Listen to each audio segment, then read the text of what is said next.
A lo largo de la historia, algunos de los crímenes más escalofriantes han sido cometidos no solo por hombres, sino también por mujeres, y posteriormente han sido ejecutadas de algunas de las formas más disparatadas.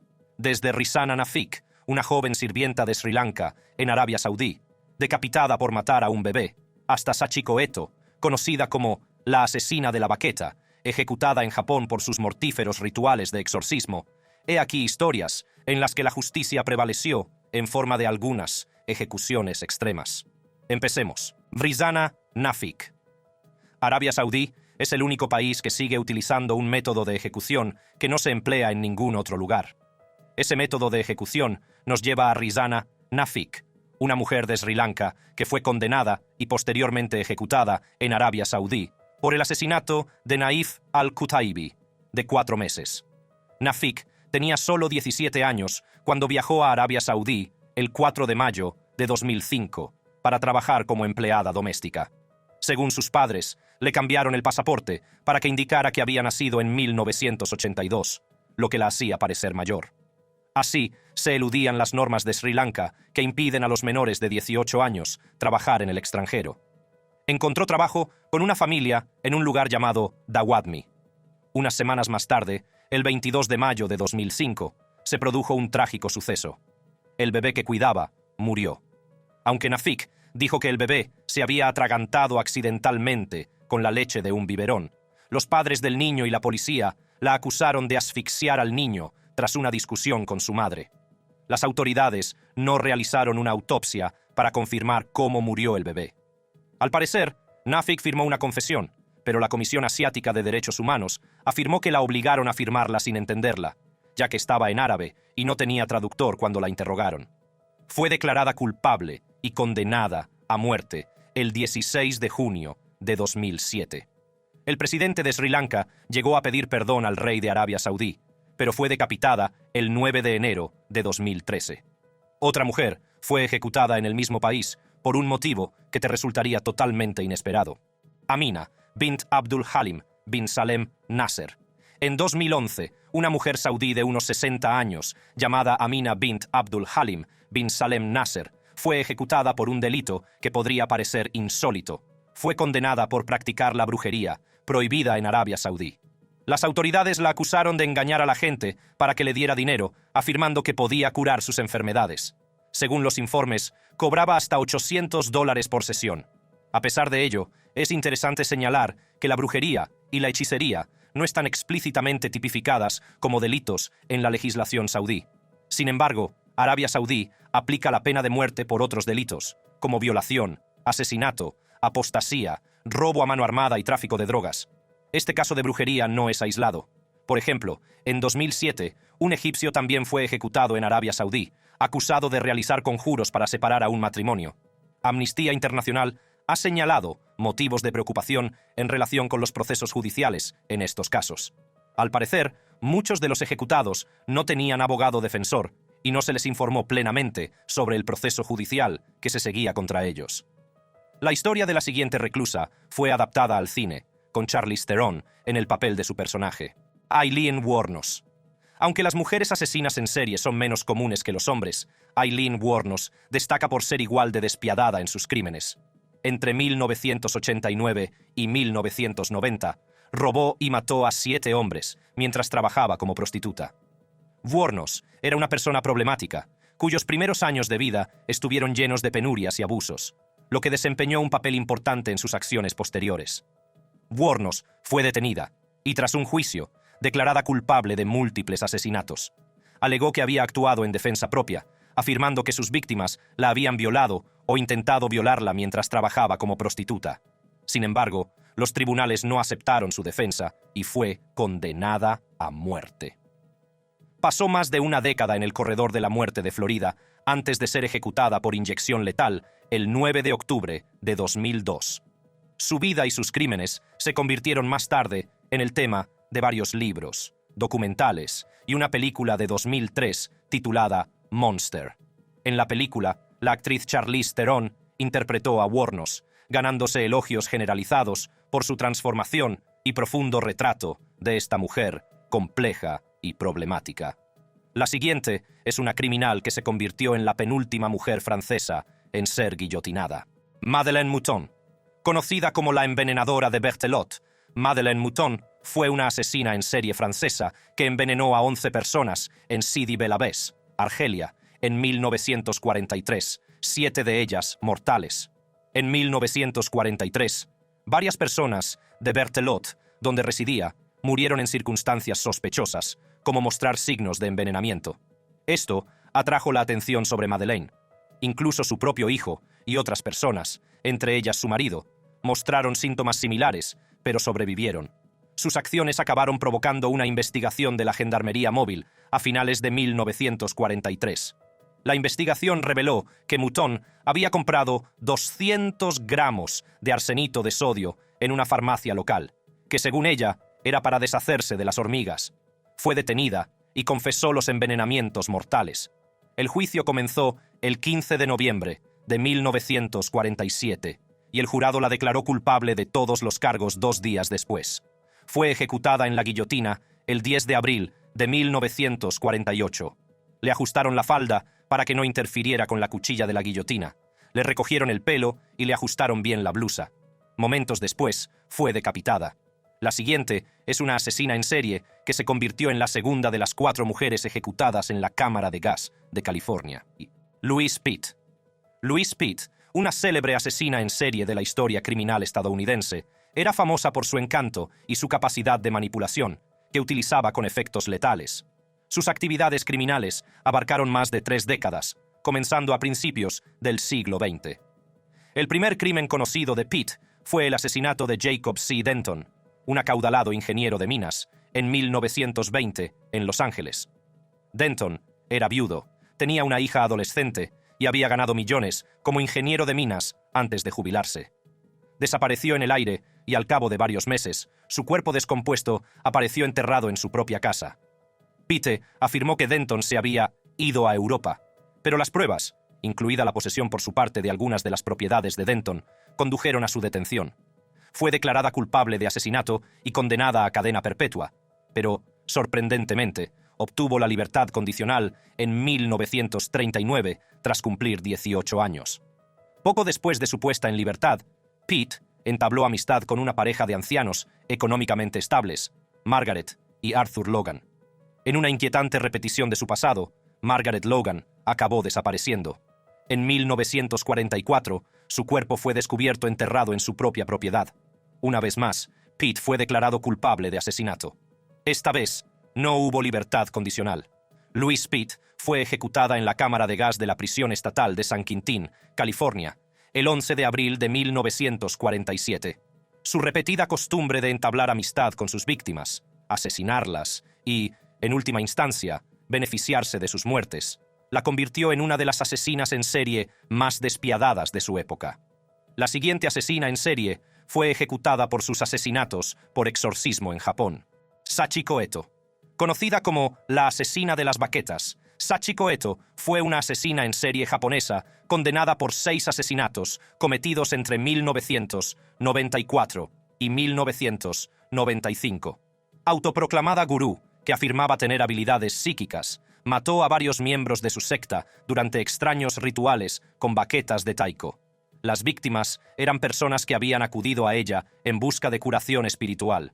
Llevaba a cabo sus ataques mortales durante lo que se suponía que eran sesiones de exorcismo. Estas sesiones se convirtieron en letales cuando ella y varios cómplices inmovilizaron a las víctimas, golpeándolas con baquetas y otros objetos con la excusa de expulsar a los espíritus malignos. Entre diciembre de 1994 y junio de 1995, Sachiko Eto y sus seguidores, entre los que se encontraban su hija Yuko, Hiroshi Nemoto y Mitsuo Sekine, participaron en los asesinatos. El 5 de julio, tras la hospitalización de uno de los miembros de la secta, la policía de la prefectura de Fukushima decidió investigar la residencia de Eto. Allí, descubrieron 6 cadáveres en descomposición y detuvieron a Sachiko Eto y a sus 3 cómplices. Además, la miembro de la secta herida también fue detenida tras revelarse que había participado en los asaltos. Todos los cómplices de Eto fueron condenados a penas de prisión de entre 18 años y cadena perpetua. Ella fue condenada a muerte. y el 27 de septiembre de 2012, cuando tenía 65 años, se ejecutó la sentencia de Setsuko Eto y fue ejecutada en la horca tras varias apelaciones infructuosas. La siguiente es la única mujer iraní identificada y condenada por asesinato en serie. Mahin Qadiri. Situada a unos 95 kilómetros al noroeste de Teherán, en la ciudad de Qazvin, Irán, Mahin Qadiri se convirtió en una figura siniestra. Luchando contra deudas crecientes y careciendo de ingresos regulares, Qadiri recurrió a aprovecharse de ancianos, robándoles sus objetos de valor para venderlos. Su serie de crímenes comenzó en 2006, cuando asesinó a un anciano por estrangulamiento durante un robo. Fue detenida y acusada de asesinato, pero fue absuelta por falta de pruebas concluyentes. Durante los 3 años siguientes, Qadiri no tuvo problemas con la justicia y evitó cometer delitos violentos. Sin embargo, a principios de 2009, comenzó una serie de asesinatos que duró hasta mayo. Utilizaba su coche Renault amarillo para recorrer los santuarios religiosos de Qazvin en busca de ancianas que llevaran joyas de oro. Se ganaba su confianza ofreciéndoles llevarlas, a menudo haciéndoles cumplidos y entablando conversaciones amistosas.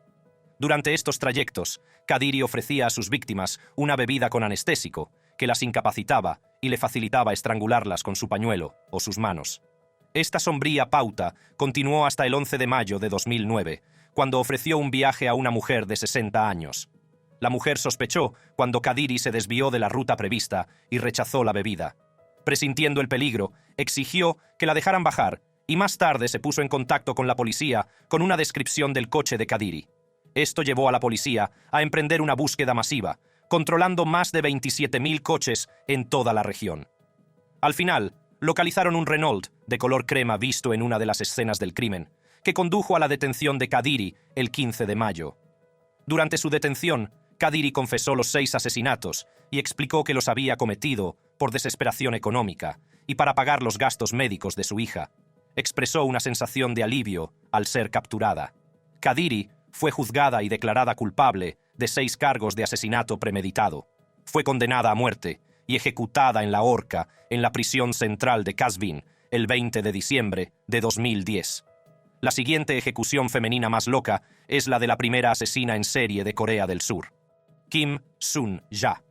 Para quienes la conocían, Kim Sun-ja era la típica ama de casa y madre de 3 hijos. Sin embargo, bajo esa fachada, albergaba un lado siniestro que la llevó a convertirse en una de las asesinas más notorias de Corea del Sur. Impulsada por una codicia económica exacerbada por su adicción al juego, Kim planeó el asesinato de 5 personas, entre ellas 3 miembros de su propia familia. Sorprendentemente, llevó a cabo estos asesinatos en lugares públicos sin entrar nunca en contacto físico con sus víctimas, lo que convirtió sus métodos en astutos y terriblemente eficaces. La desesperada necesidad de dinero de Kim para mantener su adicción al juego la llevó a pedir prestado continuamente y a manejar mal sus finanzas. Al empeorar su situación financiera, recurrió al asesinato para saldar sus deudas. Entre sus víctimas había un amigo de 49 años, un acreedor de 50, su propia hermana de 46, a la que había pedido prestados 10 millones, y un primo que le había prestado 484 millones. A pesar de las misteriosas circunstancias que rodearon estas muertes, la policía tardó inicialmente en atar cabos, en parte porque las autopsias eran un tabú cultural en Corea. Muchos creían que realizar una autopsia era como volver a hacer daño al fallecido. Esta creencia permitió a Kim eludir las sospechas durante algún tiempo. Con el tiempo, se realizaron algunas autopsias a víctimas anteriores que revelaron causas de muerte similares. Tras la muerte de su padre, al que hizo incinerar rápidamente, las pruebas con cianuro se hicieron imposibles. El 2 de septiembre de 1988, Kim fue finalmente detenida acusada de asesinato. Durante un registro en su casa, las autoridades encontraron objetos pertenecientes al fallecido, entre ellos un anillo de diamantes y dinero en efectivo. Las investigaciones posteriores condujeron a su condena, ya que la policía encontró cianuro en su cuarto de baño. En 1989, el Tribunal Supremo de Corea condenó a Kim a muerte. Fue ejecutada en la horca junto con otras 22 personas el 30 de diciembre de 1997, lo que supuso la primera serie de ejecuciones desde 1995, cuando 19 reclusas corrieron una suerte similar. El cianuro es extremadamente letal, pero también lo es el arsénico. Y eso es lo que utilizó la siguiente asesina en serie para asesinar a las personas de su entorno. Velma Barfield. Figura escalofriante de la historia criminal estadounidense, Velma Barfield es conocida por sus crímenes mortales y su posterior ejecución. Condenada inicialmente por el asesinato de una persona, Barfield admitió posteriormente haber matado a un total de 6 individuos. Su método preferido era el arsénico, que utilizaba para asesinar a sus víctimas en silencio y sin sospechas inmediatas. La racha criminal de Barfield comenzó a finales de la década de 1970, cuando envenenó a su madre, de 55 años, con una dosis letal de arsénico. La muerte de su madre se atribuyó inicialmente a causas naturales, pero las sospechas aumentaron cuando otras personas de la vida de Barfield empezaron a morir en circunstancias misteriosas similares. Entre las víctimas se encontraban su prometido, un vecino y otros 2 conocidos, todos los cuales enfermaron y murieron tras entrar en contacto con ella. Su método era insidioso y eficaz. Administraba veneno en secreto a sus víctimas, a menudo a través de la comida o la bebida. Esto dificultaba que las autoridades pudieran relacionar inmediatamente las muertes con ella. Con el tiempo, sin embargo, el patrón se hizo evidente. Velma Barfield fue ejecutada el 2 de noviembre de 1984 mediante inyección letal. Barfield fue la primera mujer ejecutada en Estados Unidos tras la reanudación de la pena capital en 1976 y también la primera mujer ejecutada desde 1962. Además, fue la primera mujer ejecutada por inyección letal. A continuación, otra despiadada asesina en serie fue ejecutada merecidamente. Y no fue por inyección letal ni en la horca. Judy Buenoano. Conocida como la Viuda Negra, Judy Buenoano utilizaba arsénico para asesinar a sus allegados.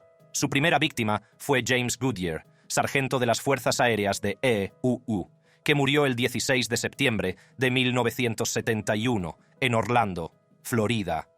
Aunque en un principio se pensó que su muerte se debió a causas naturales, sentó un preocupante precedente. En 1973, Buenoano se fue a vivir con Bobby Joe Morris, de Trinidad, Colorado. Y él también fue víctima del veneno en enero de 1978. Más tarde, su hijo Michael enfermó gravemente, mostrando síntomas como paraplegia. El 13 de mayo de 1980, Buenoano llevó a Michael en canoa, que volcó. Agobiado por sus aparatos ortopédicos y sin chalecos salvavidas, Michael se ahogó. Buenoano no tardó en abrir un salón de belleza tras la muerte de su hijo. En 1983, mientras salía con John Gentry, su coche explotó en Pensacola, Florida, hiriéndole gravemente. Mientras Gentry se recuperaba, la policía descubrió incoherencias en el pasado de Buenoano. Descubrieron que las píldoras de vitaminas que le había dado a Gentry contenían arsénico y paraformaldehído. Las exhumaciones de sus víctimas anteriores, Michael, James Goodyear y Bobby Joe Morris, revelaron que todos habían sido envenenados con arsénico. Curiosamente, Buenoano había cobrado cuantiosos seguros de vida por estas muertes. Detenida en 1983, Buenoano fue condenada en 1984 por asesinar a su hijo e intentar matar a Gentry, recibiendo una pena de 12 años por esto último y cadena perpetua por la muerte de su hijo. En 1985, también fue declarada culpable del asesinato de su primer marido y condenada a muerte. El 30 de marzo de 1998 fue ejecutada en la silla eléctrica de la prisión estatal de Florida. Su última comida incluyó brócoli al vapor, espárragos, fresas, rodajas de tomate, té caliente y limón. Ahora pasemos a alguien que no era una asesina en serie y, sin embargo, fue responsable de muchas muertes. Antonina Makarova. Conocida como Tonka la ametralladora, Antonina Makarova fue una criminal de guerra y verdugo soviética que colaboró con la Alemania nazi durante la Segunda Guerra Mundial.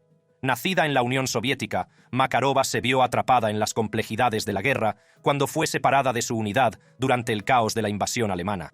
Entre 1942 y 1943, en lugar de ser prisionera, Makarova optó por colaborar con las fuerzas alemanas de ocupación. Sirvió como verdugo en la autonomía de Lokot, una región controlada por los nazis. Su papel fue especialmente horripilante. Manejaba una ametralladora rusa M1910.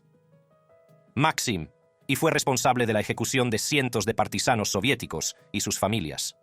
Estas víctimas eran a menudo partisanos que se resistían activamente a la ocupación nazi, lo que convertía sus acciones en una traición directa a sus compatriotas. Normalmente, Makarova recibía órdenes de ejecutar a grupos de 27 personas a la vez, que era el número de prisioneros que podía albergar la cárcel local. La traición de Makarova no se descubrió inmediatamente después de la guerra. Vivió con otro nombre, se casó y formó una familia. Sin embargo, su pasado acabó atrapándola cuando fue reconocida por un antiguo residente de Lokot a finales de la década de 1970. Una vez confirmada su identidad, fue detenida, juzgada y declarada culpable de sus crímenes de guerra. Antonina Makarova fue ejecutada en 1979, lo que supuso una respuesta tardía, pero decidida de la justicia soviética a las traiciones de colaboradores como ella. La siguiente asesina en serie, que obtuvo la merecida ejecución, trabajó con su compañero para matar a numerosas personas entre 1947 y 1949. Martha Beck. Martha Beck era la mitad del tristemente célebre dúo de asesinos de corazones solitarios, junto con su compañero Raymond Martínez Fernández. Su espantosa matanza, que duró de 1947 a 1949, se cobró la vida de hasta 20 víctimas en todo Estados Unidos. Beck y Fernández encontraban a sus víctimas a través de anuncios de corazones solitarios, explotando la vulnerabilidad de aquellos que buscaban amor y compañía. Martha Beck desempeñó un papel fundamental en el plan mortal de la pareja. Se hacía pasar por la hermana de Fernández para disipar las sospechas de sus víctimas. Beck engañaba a menudo a sus víctimas afirmando que vivía sola, presentando a Fernández como un mero invitado que era su hermano.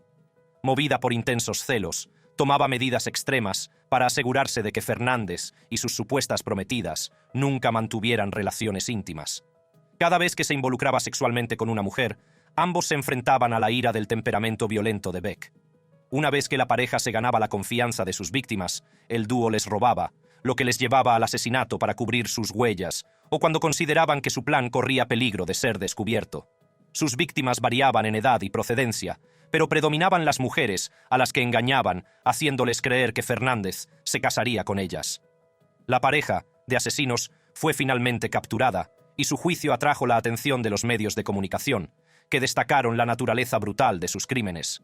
En 1951, Beck y Fernández fueron ejecutados en la silla eléctrica de la prisión de Sing Sing, en Nueva York.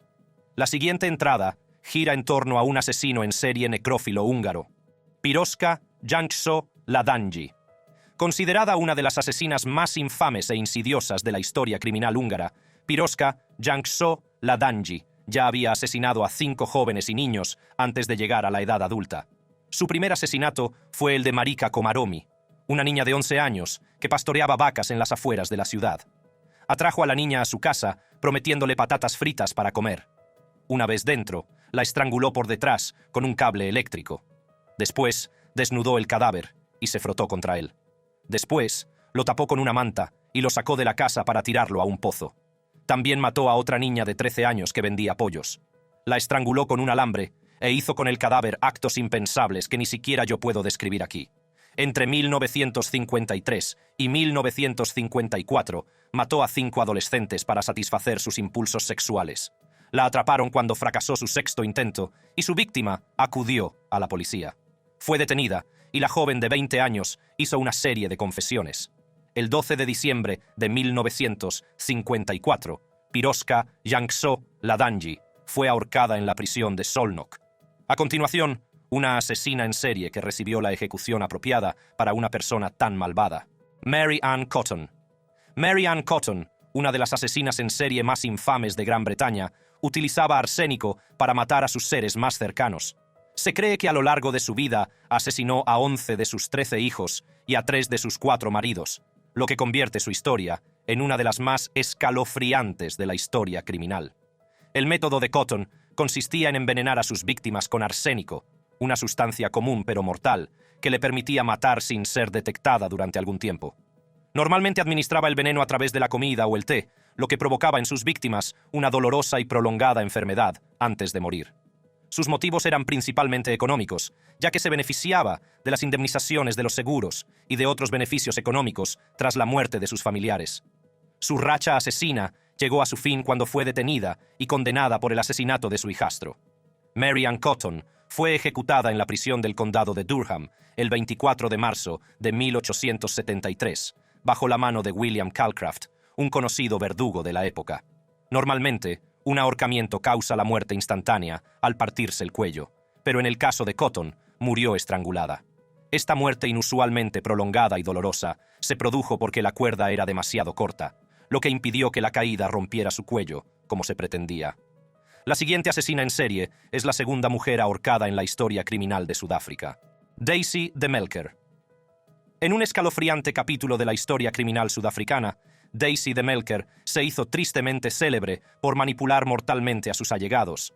Fue acusada de utilizar estricnina para envenenar a 2 de sus maridos, motivada por la perspectiva de cobrar el dinero de sus seguros de vida. A pesar de la gravedad de estas acusaciones, sus condenas vendrían de otro crimen aún más desgarrador. El único cargo que condujo a su condena fue el envenenamiento de su único hijo, al que mató utilizando arsénico. Tras matar a sus 2 primeros maridos, Daisy de Melker se casó con Sidney Clarence de Melker, viudo y fontanero como sus anteriores maridos. En febrero de 1932, Daisy viajó a Turfontein y compró arsénico con el pretexto de necesitarlo para aplicar la eutanasia a un gato enfermo. Poco después, el 2 de marzo, su hijo Rhodes, de 20 años, enfermó tras beber café que ella había preparado, al igual que su compañero de trabajo, James Webster. Webster se recuperó, pero Rhodes murió el 5 de marzo. En un principio, se creyó que de malaria cerebral. Tras su muerte, Daisy cobró el dinero de su seguro de vida. Una semana después, de Melker fue detenido y acusado de los asesinatos de los 3 hombres. El farmacéutico de Turfontein, al que había comprado el arsénico que mató a su hijo, se puso en contacto con la policía tras reconocer a de Melker en una fotografía del periódico. Tras un juicio que duró aproximadamente un mes, de Melker fue condenado a morir en la horca. La sentencia se ejecutó la mañana del 30 de diciembre de 1932 en la prisión central de Pretoria. A continuación, figura la última mujer decapitada en Noruega. Sophie Johannesdotter. Asesina en serie sueco-noruega, Sophie Johannesdotter trabajó como criada para un comerciante en Fredrikshald, actualmente Halden, Noruega. Allí cometió una serie de envenenamientos entre 1869 y 1874. Tenía fama de ser una empleada difícil, lo que provocó el abandono de muchas otras criadas. También era conocida por robar sin supervisión. Su primer envenenamiento se produjo en 1869 tras una disputa con otra criada, que murió repentinamente envenenada con arsénico. En 1872 envenenó a la esposa del comerciante con el que trabajaba. 2 años después, tras ser sorprendida robando, envenenó al propio comerciante. Los envenenamientos pasaron desapercibidos hasta 1875, cuando las sospechas llevaron a la exhumación del comerciante y su esposa, que reveló altos niveles de arsénico. Investigaciones posteriores descubrieron cartas de Johannesdotter en las que solicitaba arsénico a su hermana, supuestamente para una afección cutánea. Una vez confrontada con las pruebas y los cadáveres, Johannesdotter confesó los 3 asesinatos. Fue declarada culpable en julio de 1875 y posteriormente ejecutada por decapitación en febrero de 1876. La siguiente asesina en serie mereció la ejecución por matar a toda su familia. Martha Needle. Considerada una de las peores asesinas de Australia, Martha Needle era de todo menos una madre cariñosa y un ama de casa devota. Fue la responsable de envenenar cuidadosa y sistemáticamente a toda su familia por el dinero del seguro. Martha Needle se hizo tristemente famosa como la viuda negra después de envenenar a su marido, a sus 3 hijas pequeñas y al hermano de su nuevo prometido. Needle administró el veneno gradualmente, manteniendo una fachada de devoción, mientras los miembros de su familia sufrían y finalmente morían. Su notorio caso captó la atención mundial cuando fue juzgada en 1894, convirtiéndola en una figura ampliamente reconocida. El punto de inflexión en la captura de Needle se produjo cuando intentó envenenar a Herman, el hermano de uno de sus novios. El Dr. Boyd, que había empezado a sospechar, alertó a la policía. En respuesta, la policía ideó un plan en el que pedían a Herman que invitara a Aguja a preparar la comida. Durante la comida, Herman avisó a los detectives, haciendo sonar un silbato, después de que Needle le sirviera una taza de té con una dosis letal de arsénico, suficiente para matar a 5 personas. Los detectives intervinieron justo cuando Needle intentaba obligar a Herman a derramar el té, preservando así las pruebas de su intento de asesinarle. Acusada de intento de asesinato, Needle fue juzgada durante 3 días. A pesar de declararse inocente, fue declarada culpable y condenada a muerte. Martha Needle fue ejecutada el 22 de octubre de 1894. La siguiente entrada no incluye a una mujer asesina en serie. En su lugar, se trata de un grupo de asesinos en serie en el que había 2 mujeres, Raya y Sakina. ¿Con qué frecuencia se ven asesinos en serie, hermanos? Pues bien, Raya y Sakina fueron las asesinas en serie más infames de Egipto. Lo que hace que sus crímenes sean más espeluznantes es que cometían los asesinatos con sus maridos y otros 2 hombres. En total, el grupo mató a más de 17 mujeres en el barrio de Laban de Alejandría en 1919. Sus víctimas solían ser prostitutas del burdel que regentaban. El grupo atraía a las mujeres a una de sus casas, donde las intoxicaban con vino y licor. Una vez vulnerables, los 4 hombres las sujetaban y asfixiaban con un paño húmedo en la boca. Después, les robaban las joyas, el dinero y la ropa. Enterraban los cadáveres bajo las baldosas del suelo, que retiraban para cavar una fosa antes de volver a colocarlas cuidadosamente. Curiosamente, Raya y Sakina operaban justo al lado del departamento de policía de El Laban, donde enterraban los cadáveres, durante el tiempo que estas mujeres y niñas estuvieron desaparecidas. Finalmente, las autoridades las atraparon, y tras una investigación, Raya, Sakina y sus maridos fueron juzgados por asesinato. Todos fueron declarados culpables y condenados a muerte el 16 de mayo de 1921. La siguiente es otra mujer despiadada que mató a toda su familia y fue ejecutada: Sarah Whiteling. La historia de Sarah Whiteling marca un sombrío capítulo en la historia del condado de Filadelfia, ya que se convirtió en la primera mujer ejecutada allí. En 1888, en un lapso de apenas 3 meses, Whiteling envenenó a su marido y a sus 2 hijos. Los motivos de Whiteling siguen siendo en parte especulativos, pero se cree que tuvieron que ver con problemas económicos o inestabilidad mental. Administró el veneno discretamente a los miembros de su familia, lo que provocó su deterioro gradual y su muerte. El caso salió a la luz después de que se advirtieran patrones de muerte sospechosos, lo que condujo a una investigación que se centró de cerca en sus acciones. Tras la muerte de sus hijos y su marido, la autopsia y otras investigaciones revelaron la presencia de veneno, lo que vinculó directamente a Whiteling con los asesinatos. Las pruebas reunidas fueron lo suficientemente convincentes como para llevar a su detención y posterior juicio. A pesar de su defensa, el tribunal la declaró culpable de múltiples cargos de asesinato. El juicio de Whiteling fue un acontecimiento importante que atrajo la atención de los medios de comunicación y el escrutinio público. Fue declarada culpable y ejecutada en la horca en 1889. La última entrada en la lista de una mujer asesina en serie que se refería al arsénico como su amigo más fiel. Anna Maria Zwanziger. El arsénico, un veneno mortal utilizado a menudo en el siglo XIX, es famoso por su capacidad para matar lenta y dolorosamente. Cuando se ingiere, el arsénico altera los procesos metabólicos del organismo, provocando síntomas graves como dolor abdominal, vómitos y, finalmente, insuficiencia orgánica.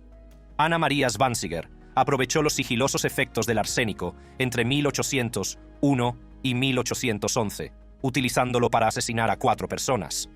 Zwanziger, que consideraba el arsénico su mejor amigo, era metódica en sus asesinatos.